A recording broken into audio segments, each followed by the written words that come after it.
sunnah, mereka tidak mengkafirkan seorang pun dari kaum muslimin. Mengkafirkan artinya memvonis dan mencap orang itu sebagai kafir. Syekhul Islam Ibnu Taimiyah rahimahullahu taala mengatakan dalam kitabnya Al-Aqidatul Wasithiyah, Aqidah Wasithiyah, itu beliau tulis adalah karena permintaan dari penduduk daerah bernama Wasit. Tolong tuliskan untuk kami Aqidah Sunnah. Beliau tulis Aqidah untuk penduduk negeri Al-Wasit, maka namanya Aqidah Wasithiyah. Halaman 67. Ini udah akhir-akhir kitab beliau. Kata beliau rahimahullah, dan termasuk dasar Ahlus Sunnah wal Jamaah bahwasannya agama dan keimanan itu adalah ucapan dan amalan. Maksudnya apa? Terdiri dari ucapan dan amalan. Islam itu ucapan dan amalan, ucapan hati dan ucapan lisan. Hatinya mengucapkan, artinya apa? Mengakui kebenaran Islam. Kemudian lisannya mengucapkan bersyahadat. Kalau dia syahadat, hatinya tidak menerima, munafik. Munafikin di masa Nabi bersyahadat tapi hatinya menolak. Kalau hatinya menerima tapi mulutnya tidak mau cakap, ahlul kitab, terutama Yahudi, Allah sudah katakan ya'rifunahu kama ya'rifuna abna'ahum. Mereka mengenal Rasulullah itu seperti mengenal anak-anak mereka sendiri. Mengenal anak sendiri, kenal mereka dengan Nabi itu. Tertulis dalam kitab mereka, tahu mereka. Sampai dalam terjemahan pun mereka tukar. Muhammad itu kan artinya yang terpuji. Nah, mereka nggak sebut Muhammad, mereka sebut aja yang terpuji. Kalau orang membaca kitab mereka itu nggak paham apa itu yang terpuji. Oh, yang terpuji itu Muhammad. Mereka sangat kenal dengan Rasulullah. Sampai Al-Imam Ibnu Jauzi dalam kitabnya Talbis Iblis menceritakan bahwasanya ahlul kitab itu mereka pingin masuk Islam, tapi syaitan menunda mereka. Nanti aja mau mati baru masuk Islam. Karena kalau kamu sekarang masuk Islam, kamu akan menghadapi kesulitan yang begini-begini. Udah nanti aja mau mati. Tapi ketika mau mati, lisan mereka tidak bisa mengucapkannya.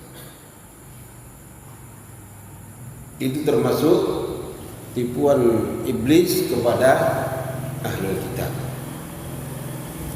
Maka dia ucapan, agama ini ucapan hati, hati meyakini benar, lisan mengucapkan syahadat, dan amal yang melaksanakan kewajiban sholat dan sebagainya yang diwajibkan. Sholat aja dia enggak mau syahadat, dia enggak terima amalannya. Sama kayak ada orang, kita punya sekolah, kita buat ajaran kepada murid begini, 1 tambah 1 2. Ada orang di luar, dengar dia dari luar, dia bukan murid. Ketika ujian 1 tambah 1 dia pandai ujiannya 1 tambah 1 2. Tapi dia nggak bisa dapat ijazah dari sekolah itu karena dia tidak daftar ke sekolah itu walaupun dia pintar. Banyak orang di luar Islam itu baik, dia bersedekah, dia ngurus orang-orang susah dia, tapi dia nggak mau syahadat. Ya kebaikannya nggak diterima Allah. Pintar dia anak itu. Dia dengar ajaran-ajaran itu.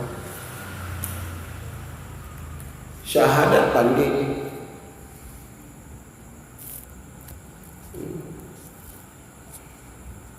Bahkan sebagian anak-anaknya hafal itu surah Al-Ikhlas, Qul huwallahu ahad, hafal anaknya. Orang Nasrani dia hafal. Tapi dia enggak syahadat, bagaimana itu? Karena rumahnya di sebelah tempat ibadah, hafal.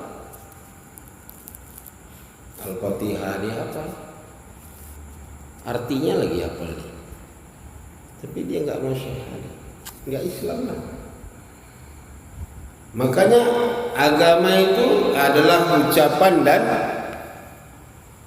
amalan. Ucapan hati dan ucapan lisan, amalan anggota tubuh. Yaitu ucapan hati dan lisan, wa amalul qalbi wal lisani wal jawarih, amalan hati dan lisan serta anggota tubuh. Dan iman itu yazidu bit taati wa yanqusu bil ma'siyah. Iman itu bertambah dengan ketaatan dan berkurang dengan kemaksiatan. Bisa bertambah, bisa berkurang.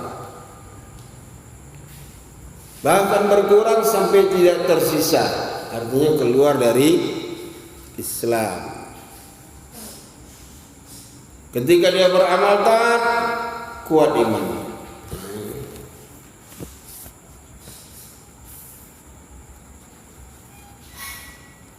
Yang Allah katakan di surah Al-Anfal, wa idza tuliyat alaihim ayatuhu zadatuhum imana.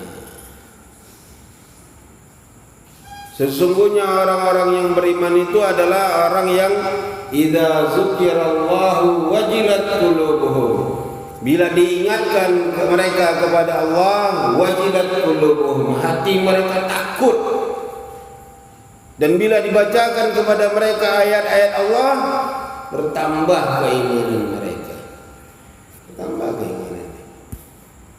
Itu iman bisa bertambah dan juga dia bisa berkurang hingga tidak tersisa. Waliyadzubillah. Dan mereka Ahlus Sunnah bersamaan dengan itu tidak mengkafirkan Ahlul Kiblat. Ahlul Kiblat itu yang satu kiblat sama kita. Bimutlaqil ma'asi wal kabair, hanya karena melakukan maksiat dan dosa besar. Seperti yang dilakukan oleh Khawarij. Jadi Khawarij punya keyakinan selain mereka suka memberontak, dan alasan pemberontakan mereka itu mereka bangun karena pemerintahnya kafir. Kenapa mereka kafir? Karena mereka melakukan dosa besar. Tengoklah mereka itu menghalalkan zina, dikasih izin, kemudian menghalalkan minuman keras dan sebagainya. Itu dia. Jadi kafirlah mereka. Karena kafir, halal untuk diperangi.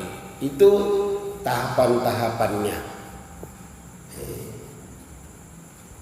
Maka Ahlu Sunnah kepada kaum muslimin, mereka tidak mengkafirkan karena berbuat dosa.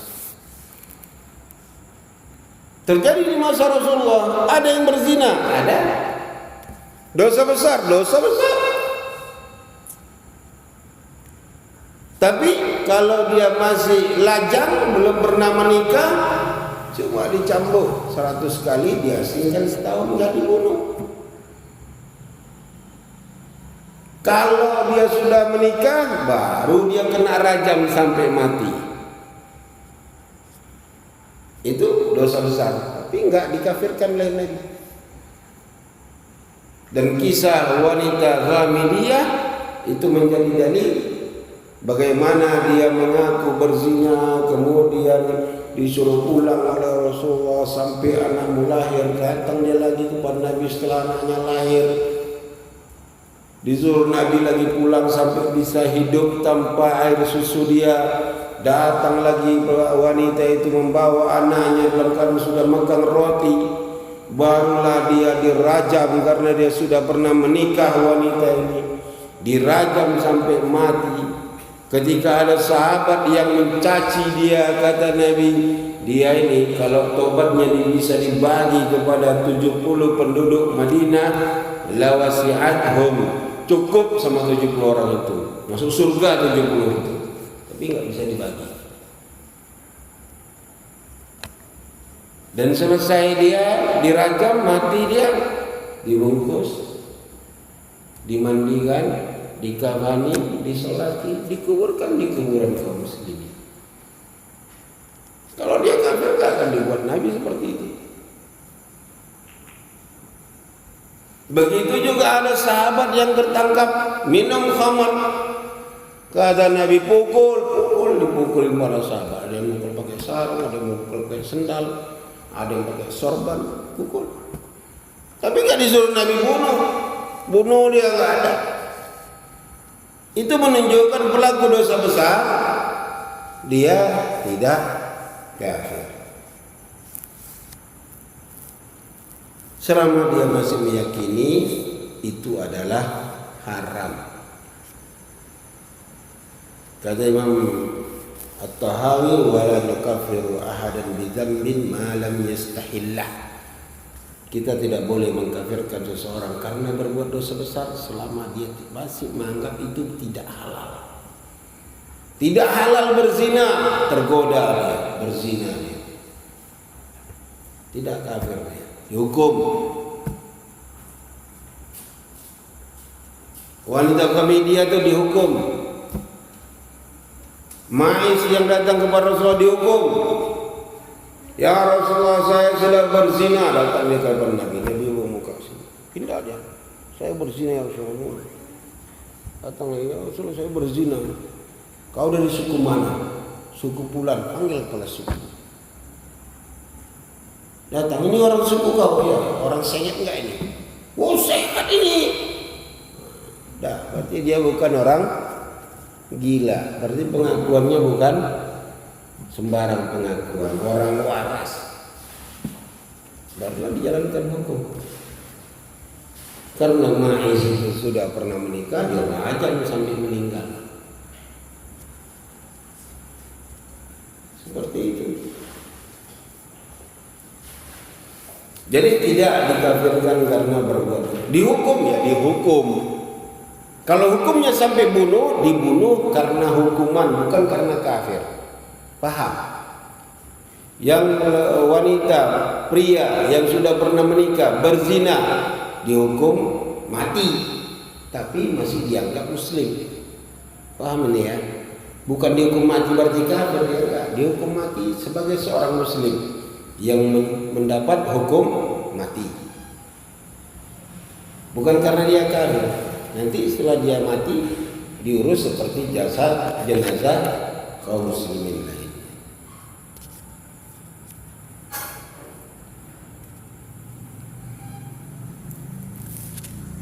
Bahkan al-ukhuwah al-imaniyah, persaudaraan keimanan itu masih tetap ada walaupun mereka berbuat maksiat. Jadi kalau kaum muslimin dibantai, minta tolong orang itu, tolonglah kami ini dibantai oleh orang-orang kafir ini. Tengoklah, ada perjanjian kita dengan negara itu, enggak ada, sudahlah bela. Oh itu juga tukang tenggen-tenggen juga nih, itu orang Islamnya itu, nggak usah ditolong, enggak. Wa in istansurukum fid dini fa alaikumun nasr. Kalau mereka minta pertolongan kepada kalian karena agama, maka kalian harus tolong. Harus tolong. Kecuali atas kaum yang kalian punya ikatan perjanjian, tidak boleh saling menolong. Nabi dengan orang Mekah punya perjanjian, siapa orang Mekah ke Madinah balikkan pulang. Siapa orang Madinah ke Mekah nggak boleh balikkan pulang. Datanglah Abu Dujana dan yang sejenisnya. Kemudian datang urusan Quraisy, dijemput dia dibawa dia. Nggak balik dia pulang. Karena Abu Dujana seperti itu. Balikkan itu. Nabi nggak bisa karena Nabi sudah berbuat perjanjian dengan Quraisy untuk siapa orang Mekah masuk Islam ke Madinah, balikkan Nabi. Mau dipukul-pukuli di Mekah itu terserahlah. Karena itu perjanjian. Tapi kalau tidak ada perjanjian, baru tolong.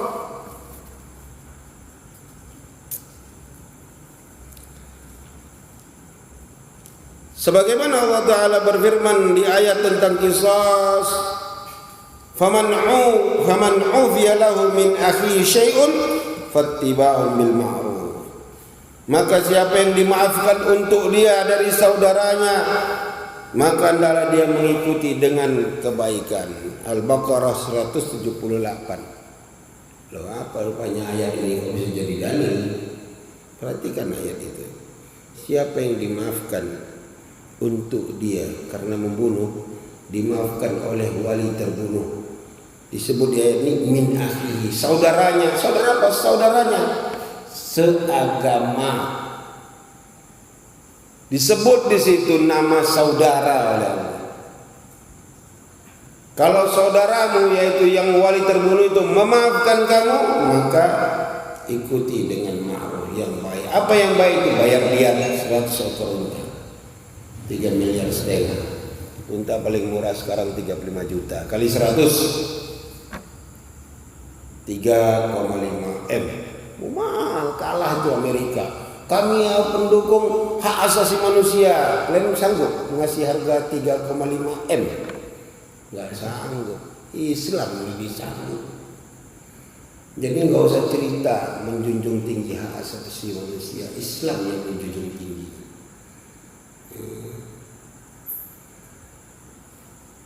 Dipotong orang kelingking jari awak satu, 5 ekor unta, bisa 10 ekor unta dan lain-lain.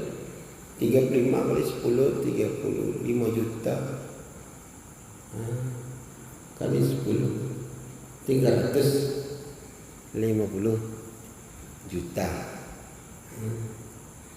Lumayan lah beli tata rumah, dia bangun rumah sikit awak, dipotong orang kelingking awak satu, ya 350 juta. Ada itu sama orang-orang kafir itu? Nggak ada. Islam yang bisa itu.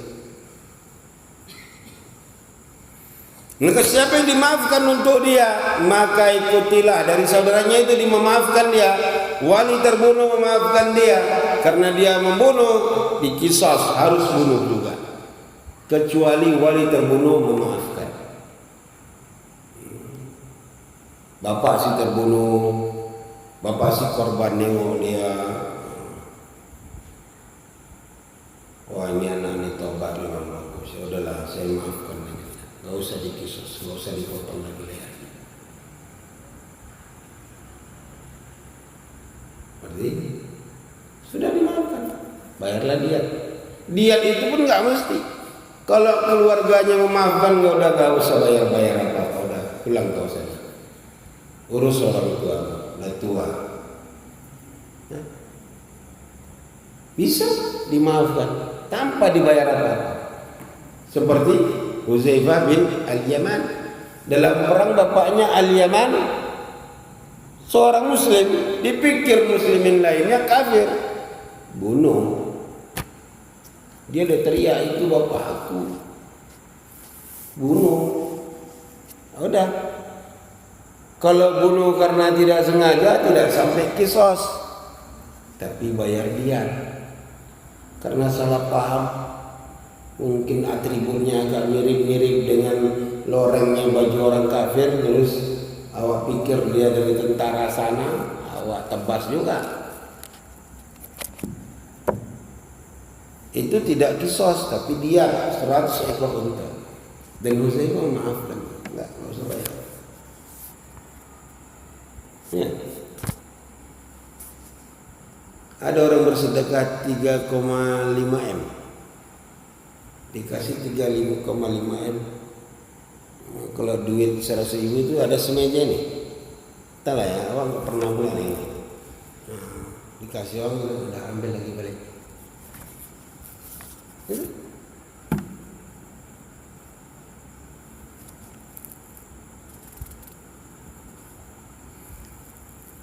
maka nama iman masih tetap pada dirinya.